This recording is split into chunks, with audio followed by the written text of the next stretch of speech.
Hello everyone, welcome back to my channel. Today is Sunday. I will make another dish. Say hello, honey. Hello everybody. Alright.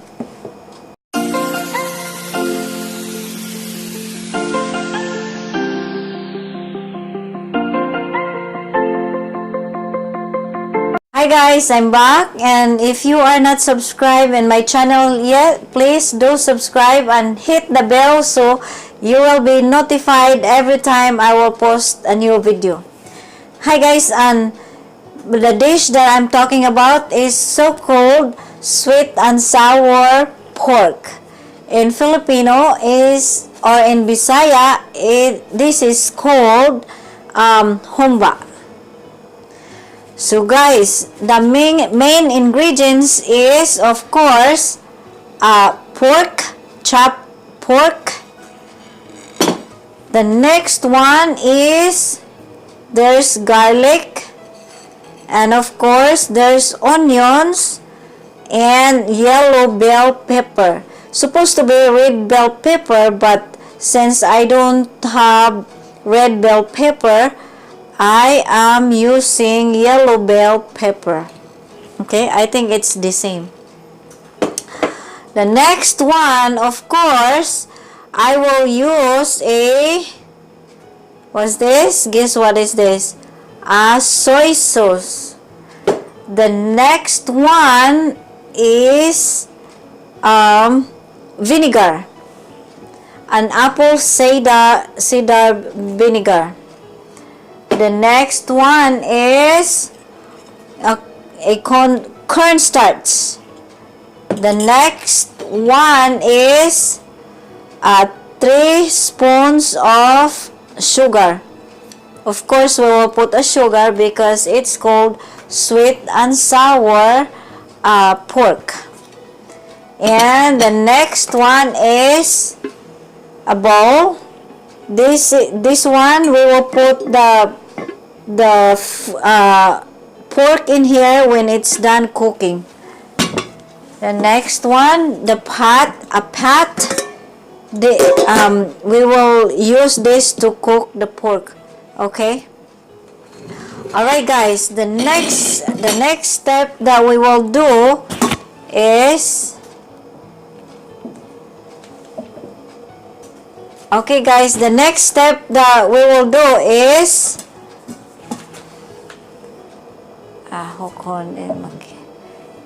Alright, the next step that we will do is we will put the pork into the pot.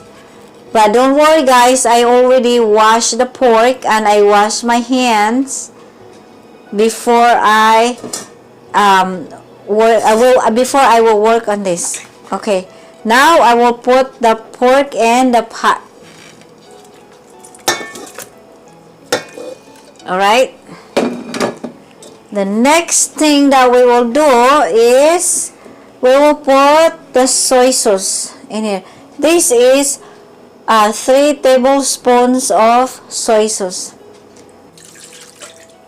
Okay. The next thing that we will put in here is our vinegar. Alright.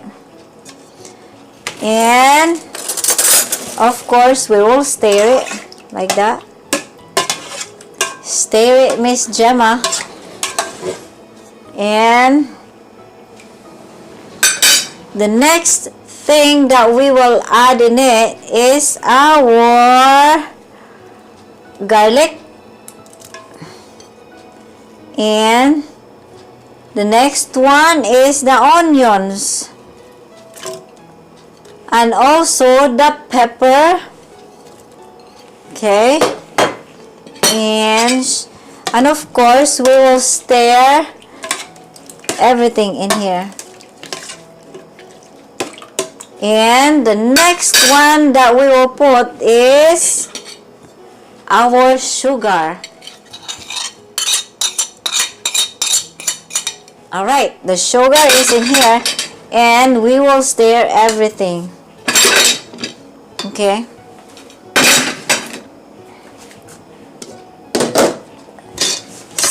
it's very simple and easy to cook. This is this is my own recipe. Okay, every person had an own recipe, but this is my own one that I've learned from my parents. Okay, this cornstarch, when the pork will be cooked, it's when the pork will be cooked, that's the time we will put the how do you call it, cornstarch. But we need to be cook first our pork, then we will put the cornstarch. Okay. Alright guys, now it's time to put this in the oven right here. Okay, we will turn this oven into high, but when it's cooked, we will turn into medium. Okay.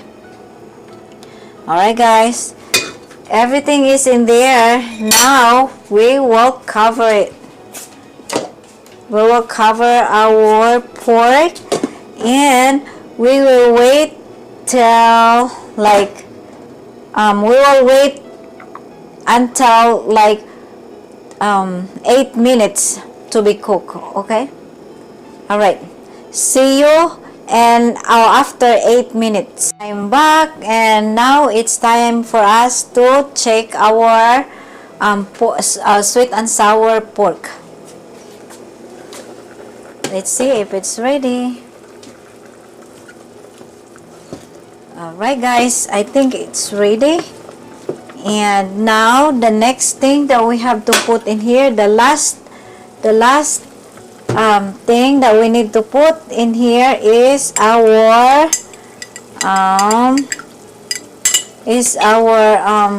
cornstarch. Alright, it's right there. We will stir it.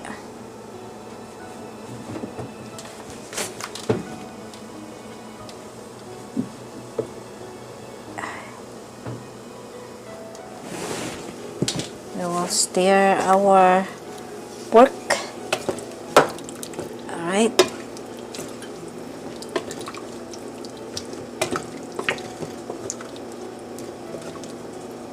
And taste it. Yummy. Alright guys, we will wait until it will be boiled a little bit for 1 minute, then it will be done. Alright, it's boiling right now.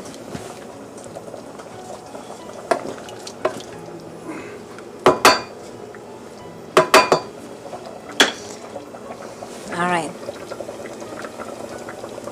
Now guys, it's time for us to turn off the stove.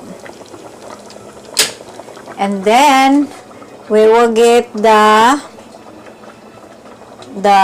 bowl that we will use to put the pork. And this is the bowl that we will use. Alright, open it. And then, no, I think we'll put in here. No, right here. It's right there because it's here. But first, I need to use the holder because it's hot and I don't want to get burned. I need to use my hand for my work tomorrow. No burning time, okay?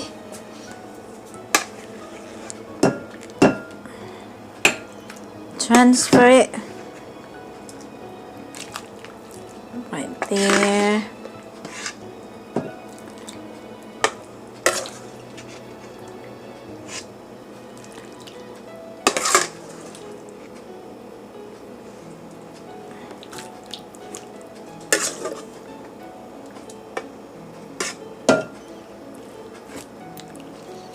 Alright guys, Our sweet and sour pork is ready, and it's ready for us, and we are ready to eat.